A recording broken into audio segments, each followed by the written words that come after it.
Hello and welcome back to the 2021 Magic City Mega Bowl presented by Dynamic Disc. This is the round 2 lead card, and we're going to be kicking it off at the John LeMaster Memorial Disc Golf Course in Trustville, Alabama. My name is James Hopkins, and this is Jared Neal. Here's our lead card. Michael Johansen, Logan Bowers, Harper Thompson tied at 8 down, and Benjamin Page at 7 down.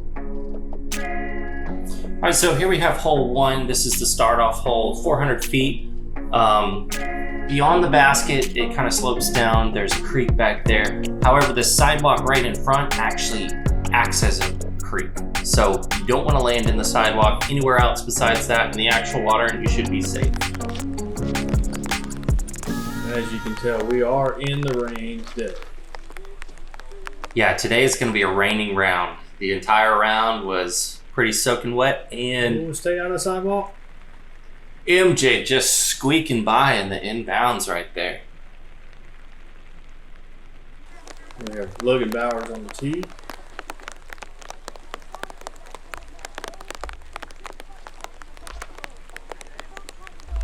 So Logan's a predominantly sidearm player in my book, and it's always interesting for me to see him throw backhands. And it looks like he landed on the safe side of the sidewalk. That puddle, however, is casual water. See, Harper's pretty prepared for the rain today. Got the rain jacket and the umbrella. Harper's going to be one to watch. He's a young gun out of Nashville, and as you could tell from that throw, he's got a little bit of power. Yeah, that was pretty much straight up 400-foot spike hyzer. We got Benjamin Page out of Huntsville. A more direct route.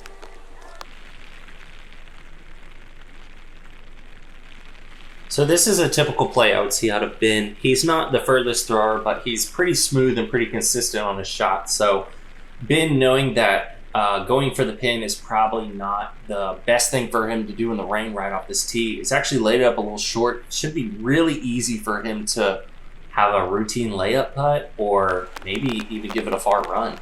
Looks like Logan's just giving it a little layup.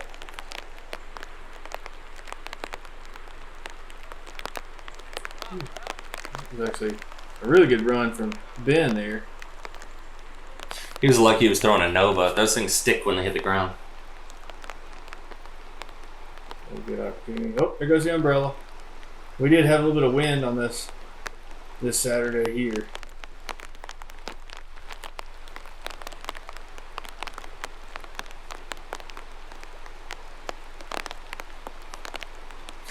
So imagine this is probably going to be something we see throughout the round. It's a little bit more open on this hole. The front side gets the wind a little bit more. The back side's a little bit more guarded, and there's a tree line on the other side of the creek that's going to block a lot of the wind. So right now you're going to see people definitely playing with their umbrellas as they try to keep everything down.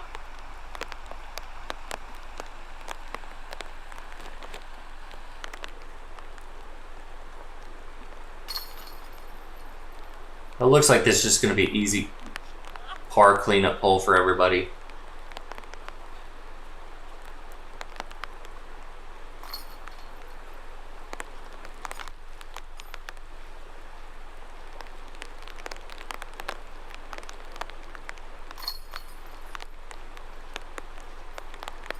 And there goes Harper running after his umbrella.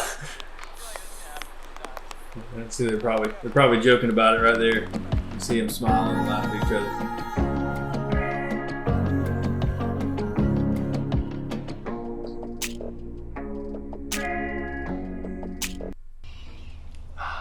Do you suffer from a common yet financially draining condition called I need more discs-itis? Let's talk about the best solution, coming from me, a real doctor. Head over to Dynamic Discs Iron City for an incredible selection of both used and new plastic. With new inventory constantly arriving, you're guaranteed to find that brand new driver to give you an extra 50 feet. You don't have to do this alone. Head over to Dynamic Discs Iron City and join the Iron Throne.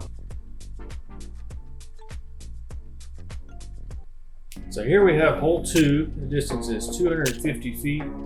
It is a fairly tight tunnel shot that veers to the right. You do not want to hit a tree and kick off the fairway because the rough is pretty rough. There is a ravine right there, right before the basket, that a lot of players end up in. That's the typical spot to be in, where you have this uphill putt. I was actually kind of surprised to see them playing the shorter position. It definitely brings the ravine in play more. There are some longer positions that go over the ravine and a little straighter. Being an A-tier tournament, I would figure they would stretch it out a little bit. But what do you think, James? With the amateur divisions playing this course, would that be the reason they kept it short? Yeah, I think it's more of a speed of play aspect to it.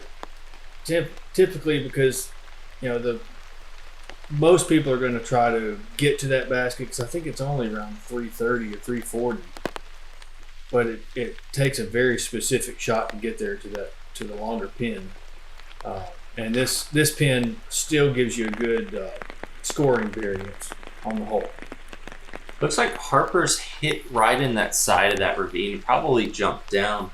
I noticed too, you could tell he was really trying to get his hand dried off, and I think they're going to be dealing with that this whole round. And honestly, for me, sometimes throwing is hard, but sometimes I just putt wet just because it's a little bit more consistent. Because if it's wet, it's going to stay wet. Yeah. It's one of those things you either have to really be adamant about drying everything off, or just steer into the skid and just learn to play with a wet grip. See, Johansen's way off into the rough there. He's having to do a very interesting. It kind of sticks a little bit. Typically, you can get a brutal roll down into that ravine if you hit that hill a certain way. Good run from Logan. It's not quite the best example to kind of like gauge the depth of the ravine on Logan's height. He's not the tallest guy out there. But you can tell it was almost two Logans stacked on top of each other. Yeah, the floor of that ravine's probably 15 to 18 feet below the basket. So it is definitely an elevated putt. Wow, that was a bit atypical. I think what we saw from Logan and Harper were both overcompensations for making sure that they putted high enough.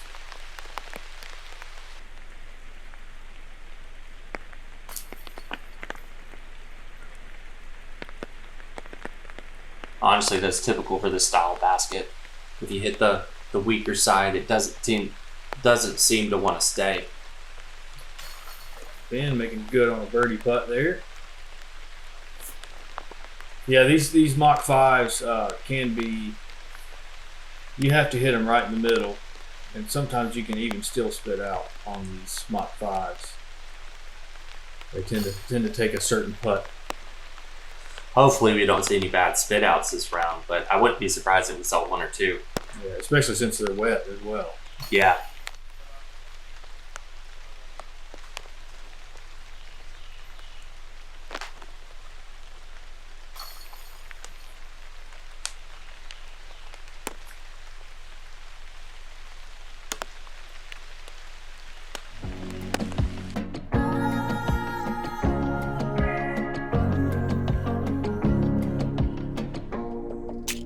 Couple pars, a bogey, and one birdie.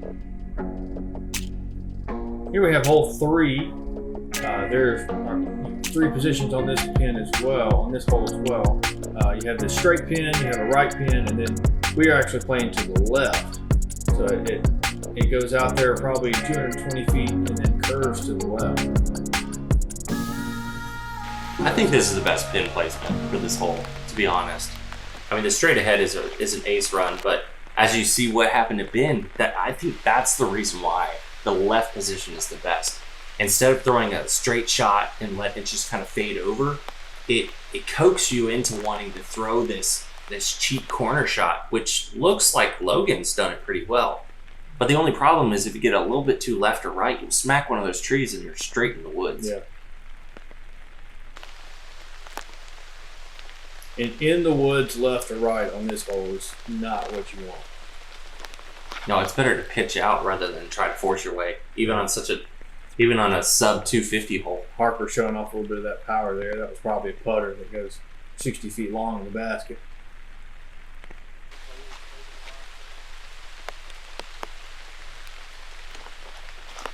There's MJ with that signature banger he carries with him all the time. Yeah. Showing some really good touch game there. See, and MJ's showing you the play that you can throw it relatively straight and still do really well on this hole. It's all a mind game on this hole. That's a great advancement for Ben there. He's going to have a par look. That's actually a pretty typical mess if you go far, because you don't want to run it too hard, because then you're going straight back in those woods, and those woods are not very far, and if you get stuck behind a tree and don't have a putt, it's pretty frustrating. Yeah, the leaves and branches on this hole have gotten overgrown as well, so it's even more punishing once you go into the rough. Wow, great putt from Ben there.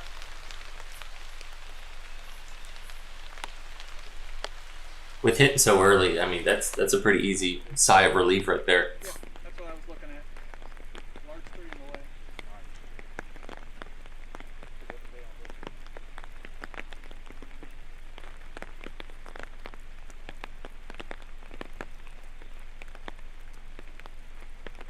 way. Logan cashes that one around the guardian trees.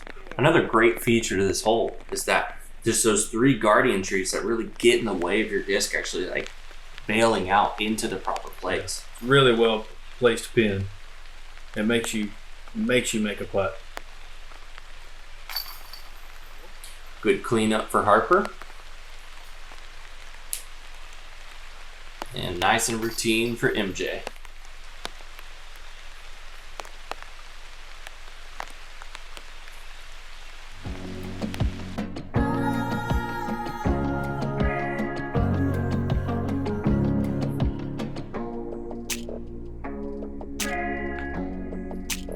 So hole 4, 331 feet, relatively straight-ish off the tee. I'll say straight-ish because you'll see the camera angle here in a minute. You actually want to do kind of like a baby S flex if you're throwing a right-hand backhand shot. I have a love-hate relationship with this hole. Well, I tend to group lock it too much. Yeah, there's a couple different options. You'll see this forehand from Logan there, which actually gets through fine. He's going to be edge of circle. Didn't roll away too far. Yeah, typically they actually filter a little bit more. It looks like he caught one of the rocks over there and had a big skip off the rock. Yeah, there's actually a backhand turnover play towards that way as well. I don't know if that was beneficial or not for Ben, because he started wide and he kicked really hard right. I mean, he's going to be short, but that may have actually worked out. Looks like he was off his line just slightly. Ooh, this looks really good for Harper. Man, showing that power. I mean, that's going to be 80 feet long. Oh, that's going to need to stop. This hill can really send some rollers down the... Yeah, so the next few holes actually play along that hillside. It's kind of hard to capture in the video right now. Looks like we may have missed MJ's drive, but he's typically a quick player. Yeah. Oh, but that's a good spot to land, though. This looks like it's probably 50 feet or so. Oh, good run. Right there. Good run. It looked like he had his Comet in his hand. Yeah. If I was going to throw a right-hand backhand and I played for Discraft, Comet would have been an excellent choice for this hole. Yeah, Harper went so far he actually had an upshot instead of a putt.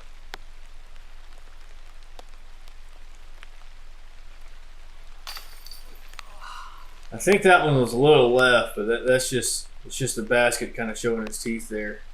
A little left and a little high. With the big ring at the bottom of those, if you're not in just the right spot, it'll tend to kick them out rather than keep them in.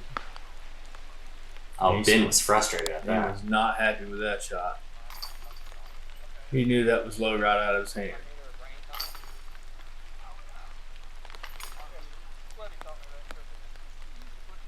That's just showing the conditions of what we're playing in today.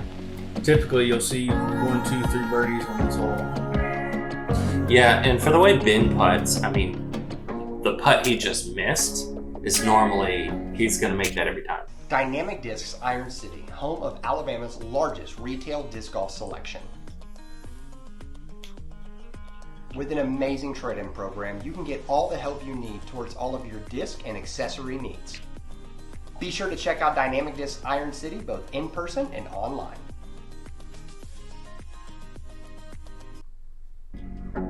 On to hole 5. So this is in the more difficult placement. This is 450 feet, straight down a little corridor, and then it kind of eases to the right. That's the little stake for the normal short pin, but this one is tucked in the back. If you don't have a good little lane for it, it sometimes can be really difficult to get right up there next to the tee. And it is extremely easy to take big numbers on this hole. Yeah, and Logan just showed you a typical mistake on this. That's actually not that bad of a place to be, simply because it's out in the open. Oh, look at this shot. Oh, that is incredible. So that's right in the mount. That's just past the short pin position. Harper's actually going to have a look, possibly a long jump putt. You see MJ taking this. He's playing for a 3 on this hole. He's just taking that purple banger, just throwing it straight down the middle. And you don't see 2s on that hole. It's usually if you get a 2, somebody has thrown it in. It takes a very special shot. Oh no, this is not what you want. Hopefully that rolls out of the woods. If you go in those woods, it's pretty much an insta-bogey. Yeah, it's really thick on that corner. And with the turnover shot, turning it over too quickly and catching that is, like you said, it's just an instant added stroke just to try to get back out.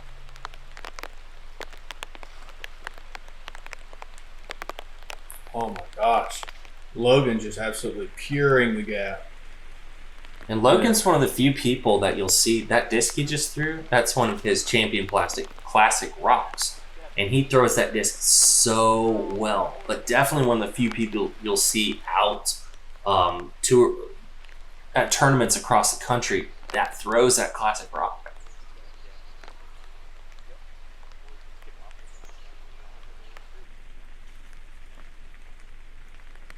See, that just shows you how tight the mouth gets the further you get down the fairway and pinch yourself off.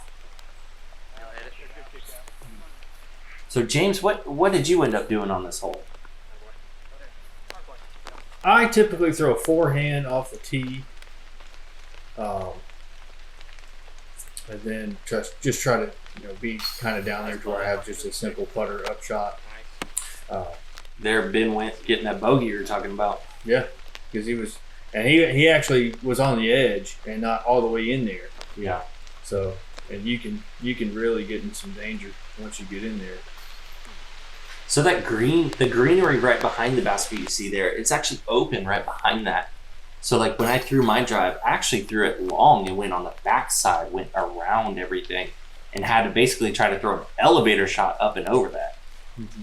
My forehand ended up going a little too straight, and I went down the hill to the left of all this and had to throw an overhand shot over the grouping left of the basket. Ended up still getting a 3.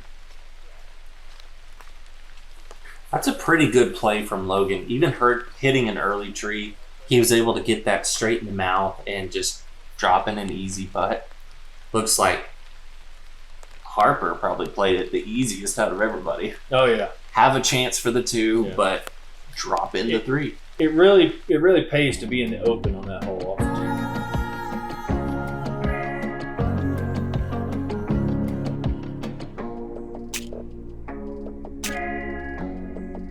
All right, here we have hole 6. I believe this green went in for last year's Mega Bowl.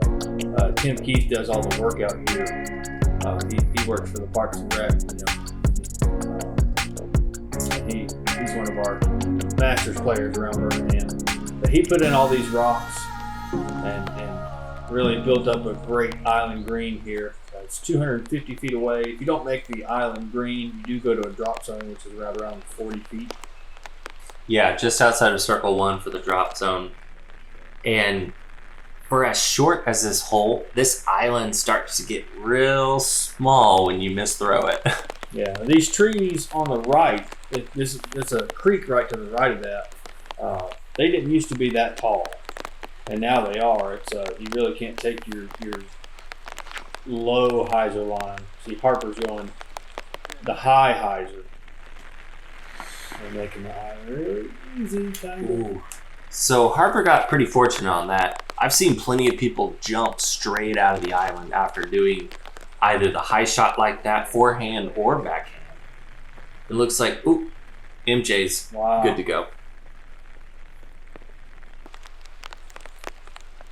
Like Ben's going to go with that high hyzer as well. There's a tree right at the beginning part of the green. Wow.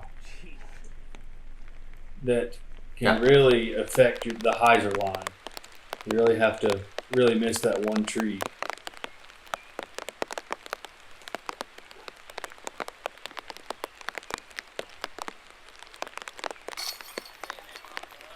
Wow, that's a great putt for Harper.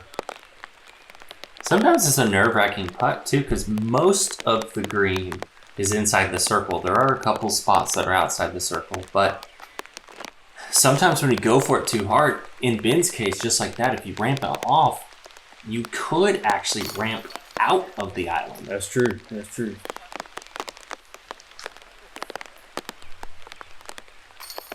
Yeah, typically when you see someone get a 3 on this hole, it's either a really good thing or a really bad thing. It means you made the putt from the drop zone, or you missed a putt after you made the island.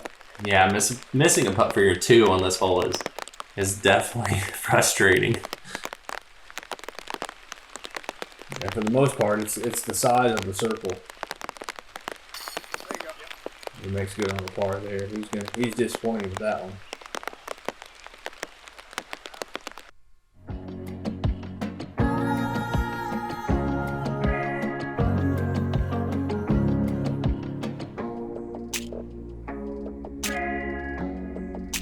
Yeah, here we have hole 7. This one's playing downhill.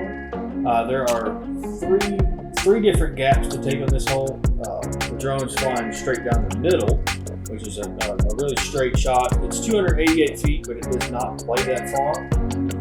A lot of players are going to take a forehand off to the left, as you'll see Logan do right here. But there's also a backhand flex line. Go in the basket.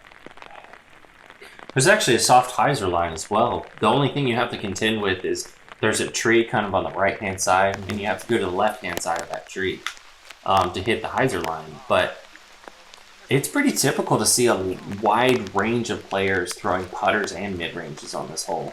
Yeah, Because like you said, it's pretty downhill and it's not very far. There's that banger from MJ. There's that straight gap there. If you can throw a disc straight, that gap is there for you all day.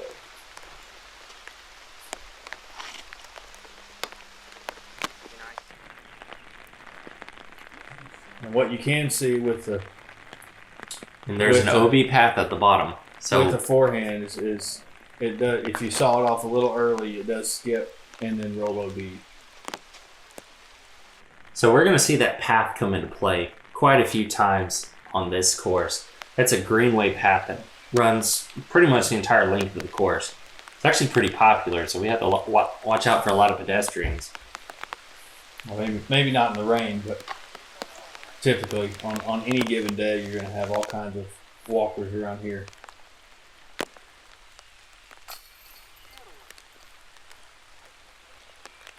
Looked like a little bit more of that wet basket for MJ. That was slightly left, but I think it was one of those 50-50 putts. Could have gone either way. Yeah, I would have gauged that on a dry basket, though. That would have actually pulled in.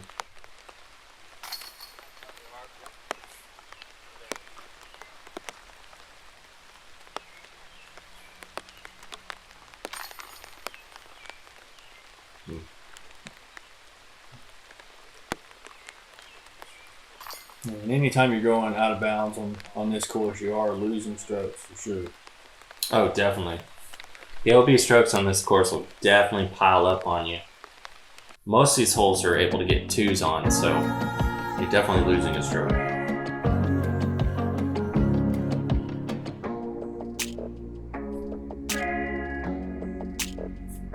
Okay, so this hole 8, it kind of plays up this kind of like runoff creek bed. Usually we play that water casual because there's nothing significant that's normally in there. So even in this rainy conditions, I believe it's still being played as casual, like it would in a dry condition. And this is all uphill right here. So there's a couple different main routes. Oh, Logan was trying to throw that left route, which is that little flick route. If you can hit that little gap, then it opens up to that field completely behind it. You miss that one tree and it's all the way up there. Yeah. It's like Harper's taking taking a creative straight route that works out well. But he slid down into that little drainage creek, and he's going to be fine right there. Yeah, he's 15 feet from the basket. Yeah. And that's the fun thing about park golf is all you have to do is miss the few trees that are out there. Most of the time, it's trunks of trees that you have to miss for the most part.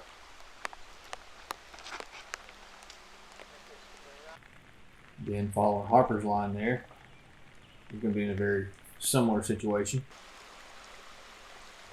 I actually really like this hole. I typically throw something that's going to go straight with a little tail and kind of up that straight gap. And if I hit it with enough power, it's just going to hold straight, or it's just going to go through this open gap and then fade over to the wide open left side. Yeah, that's Logan with that metal flake purple Firebird he has. That's a staple in his bag for sure. Been able to capitalize, getting his birdie 2. Good bounce back after that bogey. Yeah, definitely. Harper just up and over the rim. Another great birdie.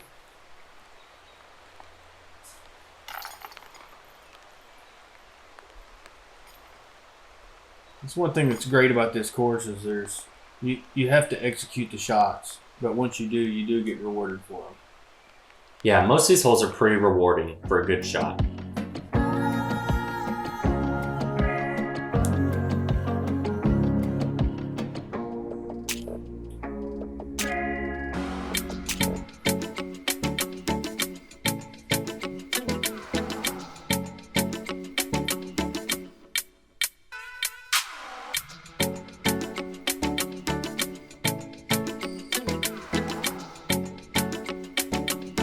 The National Amateur Disc Golf Tour. Take your first step into competition or your final step into professionalism. Visit nadgt.com for more information. All right, here we have hole 9. This pin position is going to be somewhat new. I think the pin position's actually been in there, but it hasn't been in that location. It is 488 feet. It is quite a ways down there into this flat position down here in the bottom. Joan went the left route. Most of these players, I'm guessing, are going to take this right route. So that path takes a couple different little turns, and the ultimate goal is just like that from Harper. You want to be able to place it up there, but you want it to be able to sit on that hill. A lot of the hyzers will come in, hit the hill, and then take a roll.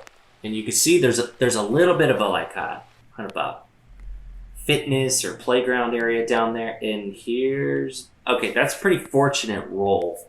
I've seen them go all the way down the path and go straight across the path and straight OB. Yeah, here's Logan with the forehand. He's showing off that forehand power. This is going to be, oh no. Wow, that was going to be down there, within circle 2 a bit. Yeah, and over there to the left is one of the shorter pins, and that's the main route for that pin placement is throwing that forehand shot. Looks like MJ's got a nice little low hyzer. Yeah, this is pretty typical here. So you see, MJ's the furthest out, so he's probably 100 feet. Yeah, but he's really not that far away. Yeah. I would imagine this is just going to be pretty routine for most. Pretty routine par 3 for most players. Unless you really go for it, you're not really seeing too many 2 opportunities. Yeah, you see Logan up there. If he wouldn't have hit that, he might have been down there for a putt.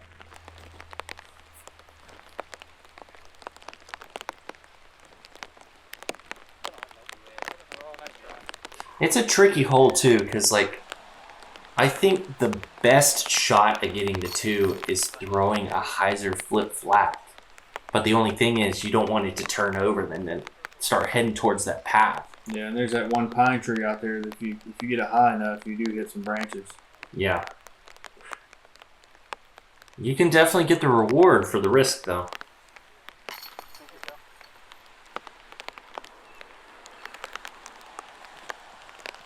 In these conditions, though, you got to think, is it going to be worth it? Yeah. Every time they play one of these holes with it being raining, they're wondering if the one hole is really going to affect the round, or is everybody going to get in trouble here in a couple more holes? The ending 2 holes on this course are actually pretty difficult. There's some chances for you to get by in the middle of it. So this is hole 9A. You got a Mando on the right-hand side. You gotta go to the left of that tree that had the arrow. It's just pretty much a straight 300-foot shot, a little bit uphill, but you have a path on your right. And far left, you have that creek line again. And this is a temporary basket. This is a temporary tee pad. And you see how close Harper's coming to that path with being right there next to the basket. The path is like just outside of circle 1.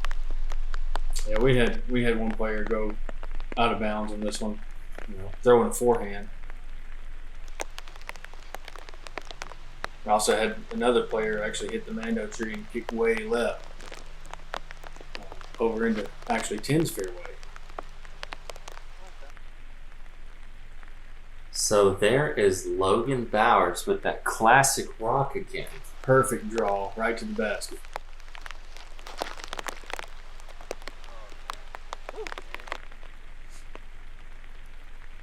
If I had to put money down, I would say that was a comment from MJ.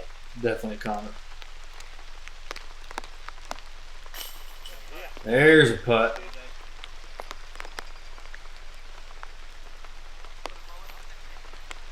Like he liked that one.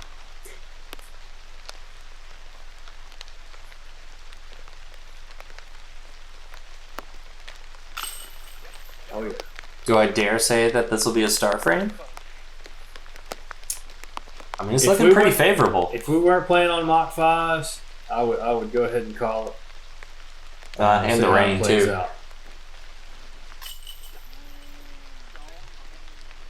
Well, there you go, folks.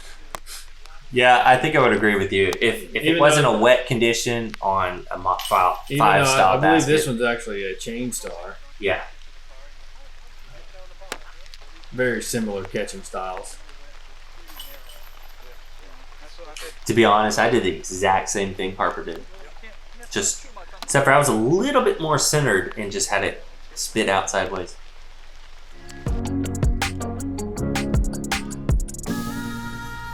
And there you have the first 10 holes. We're actually playing 19 holes today due to 9A.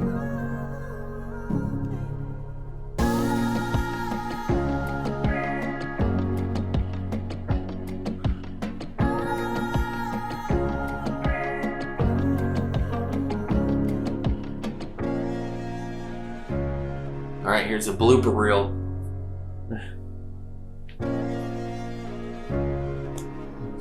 You never forget, Robbie believes in you making the island.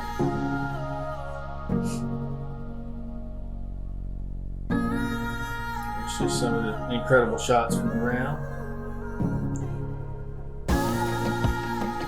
Once again, thank you for joining us for this coverage of the Round 2 Front 10 from Ace Run Productions, and we look forward to joining you on the second half of this round.